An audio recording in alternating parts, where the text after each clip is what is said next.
Today I'm going to show you how to take a plain pillow cover and transform it into a beautiful home decor piece. All right, today we are going to paint on fabric pillow covers. I want to tell you about something funny that happened to me just today. I was mentioning in a meeting that I wanted a green velvet couch, and we were talking about how impractical that would be because in 3 years I would probably not still want a green velvet couch. But pillow forms can do that job for you. So you can take a neutral couch and you can put some green velvet cushions on it. You've got your beautiful plants, you've got your wonderful whatever decor. If you want to put stencils on your pillows, you can change out everything. They store flat so you can redecorate your couch for Christmas, birthdays, anything you want. Okay, so we have a 16-inch form here, and then I've measured both sides. Make sure that you do measure both sides. Because I actually got started on this and there's just a little bit of fabric that's tucked under right here, and that made it shrink just a little bit. So I had to kind of move my, my mark so that it was centered. I'm gonna put a ticking stripe right down the middle. And then this is the marker that we're gonna use on fabric. This is actually designed for quilting and sewing. So it's perfect for fabrics. It has a black or a gray ceramic lead. It has a roller ball with no ink in it for tracing, and it has a white ceramic lead. Also has an eraser on the back side so you can erase your lines. The lines also erase with water, or just taking a little paintbrush with a little bit of water on it will take that line away. So this is a really invaluable tool for marking when you're trying to center things. Our tea towel stripe stencil.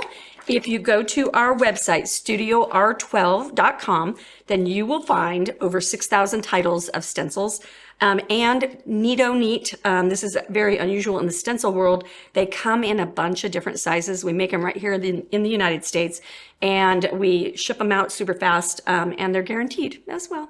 They're also reusable and durable. Okay, so that's enough about that, but this is the small size, so everything comes in a bunch of different sizes. I wanted a big, thick stripe through the middle of my pillow, and I have added some repositionable tape around the outside edge. Let me show you how you would do that.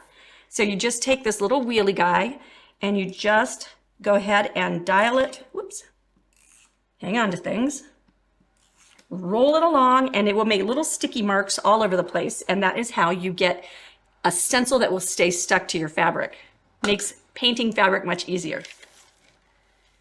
Okay, so I'm gonna lay this down.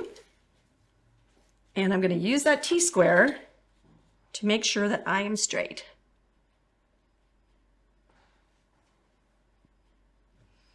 Okay, we've got our mark all centered. We want to use our T-square to just verify that our lines are straight.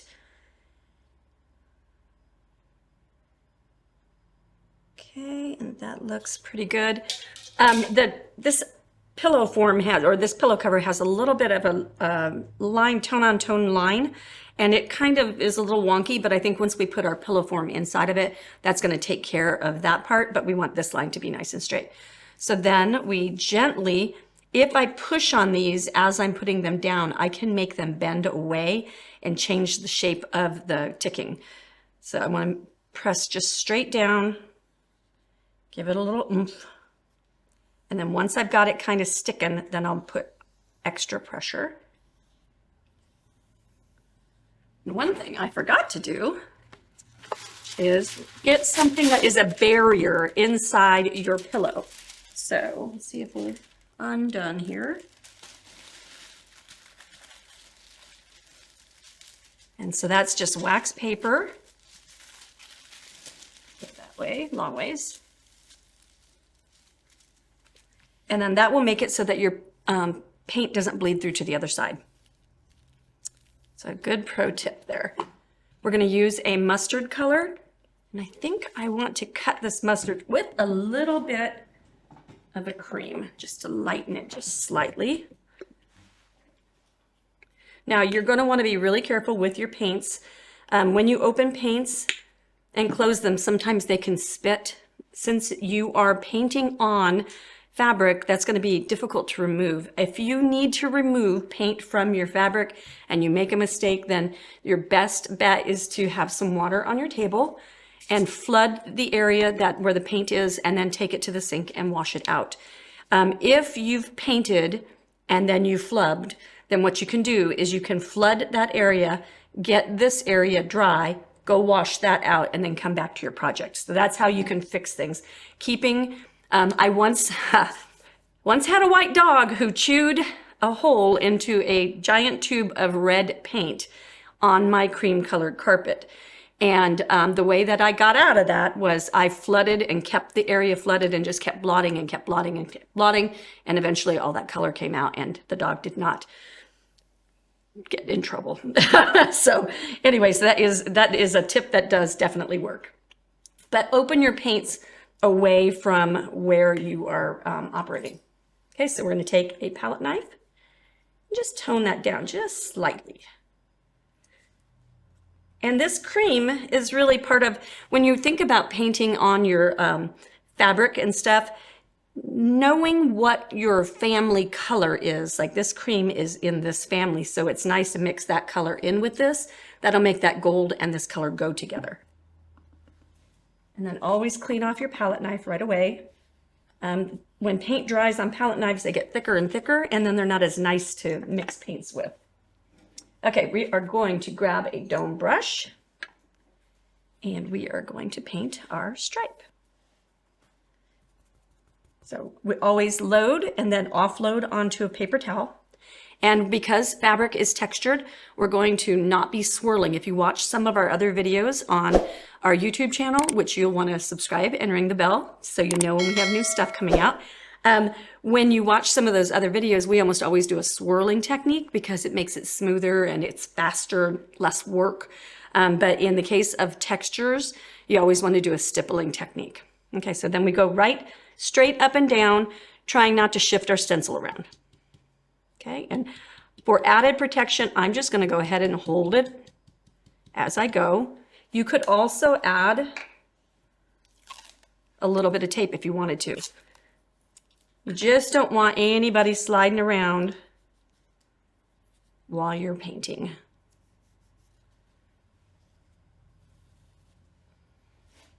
And the bigger your hole, the more likely that can happen. So this is a pretty wide place. I already think it's pretty. I'm excited. Okay, so right here where this is lifting up, because there's this zipper detail down here, you'll want to make sure to press that down so you don't have any lift at all.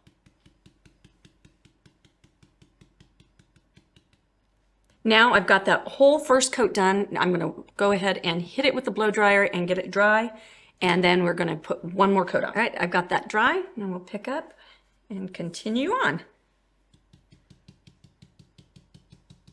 Okay, ready for the big reveal? So I have to say, we have a boutique here in our town, and we go to market every year. And in 2022, the trend of the universe was tea towel stripes or ticking or feed sack stripes, whichever term you like for that. So they were everywhere, and I am digging it. It is a great trend. Okay, so here we go. Big reveal. La, like that is so precise, it's ridiculous. Look at that. That is amazing. Oh my goodness. Can you imagine trying to do this without such a great tool? This is fabulous. So I'll set that off to the side. Now this would be one of those instances where I would probably clip this or give it a couple of clips because of the way that it kind of sags there. Give it a few clips and store it someplace, or maybe on a skirt hanger or something like that in the side of a closet. Just store it, or store it flat. It's just a big old wonky guy. You could also separate these. That's not a bad idea. You could cut them for storage into different sets so that you could just clip it at the top and hang it or put it in with your stencils. So we're going to be using this stencil. I'm going to allow this to dry, and then I'm going to prepare this stencil with the same adhesive.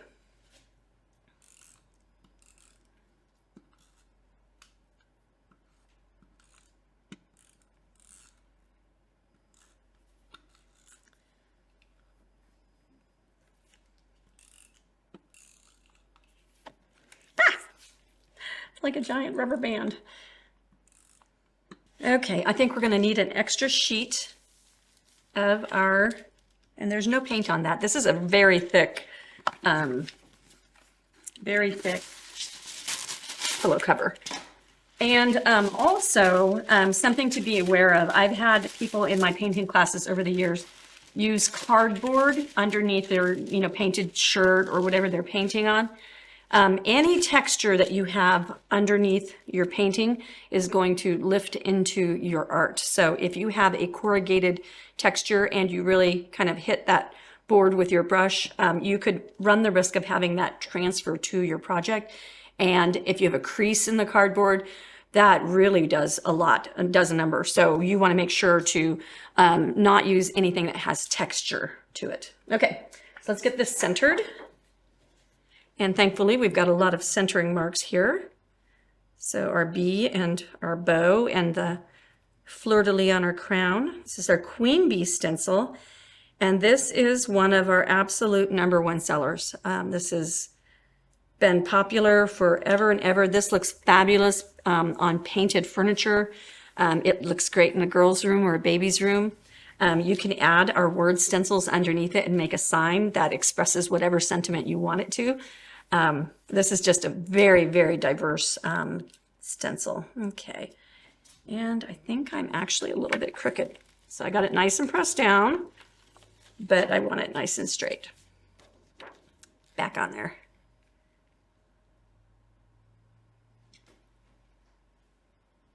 Did you see how stuck that was? That works really well. Okay, we're going to use black acrylic paint at the top. If you guys have any questions about any of this, care and washing is something that we get questions about when we paint on fabric. What I would do with this is I would use a pressing cloth or like a napkin, cloth napkin, something like that, and I would use a hot iron and I would press the fabric, press the paint into the fabric and heat it up and then toss it into the dryer and just let it kind of tumble and get warm and hot, and that will seal that paint into your surface or into your fabric.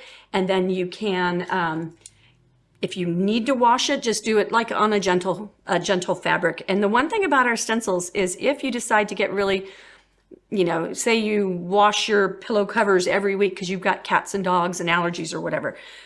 If that's the case and it starts wearing down or wearing off, number one, this project would look fabulous worn. I almost want to take a sanding paper thing and just make it a little bit rustic. I think that'd be a really good look. But if that happened, our stencils are reusable. Unlike vinyl and stuff like that, you can take it and you can lay it right back over and you can refresh it anytime you want to. So 2 years from now, when you've washed it a bunch of times and something did fade, then you can just reapply it, and it's wonderful that way. Okay, so we're going to go into our black paint, offloading, and stipple. The offloading is what will prevent your paint from bleeding under your stencil. And the dome brush is shaped in a way that it doesn't allow the paint to go under when you do the pressing of the stipple.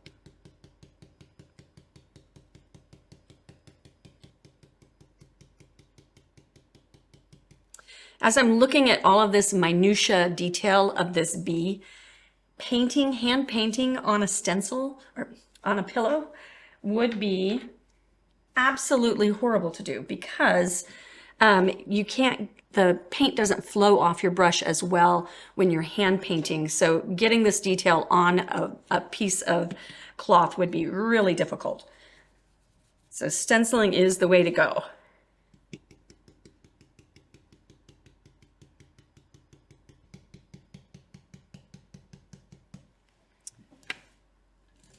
All right, I'm going to switch for this minutia detail. I'm going to switch to a smaller brush, and its point will do a better job of getting into the holes. The big brushes just kind of go flat, flat, flat. You need something a little bit smaller. All right, let's take a little peeky poo and see if we think we've got it covered. Oh, I think that's lovely. Ah, ta-da. That is a wonderful thing. All right, I'm going to blow dry it a little bit more, put it in its form, and we'll reveal it. Okay, out comes the wax paper. No markings, but good insurance. In goes pillow form. Ikea has the pillow forms that are feather, and then they have the synthetic ones. This one is the synthetic. I think I like the feather ones better myself, but okay, we'll zip him up. And there's your painted pillow. Isn't it a wonderful lesson? Thanks so much for visiting with us, guys. Make sure you like and, well, subscribe and ring the bell, and we'll see you next time.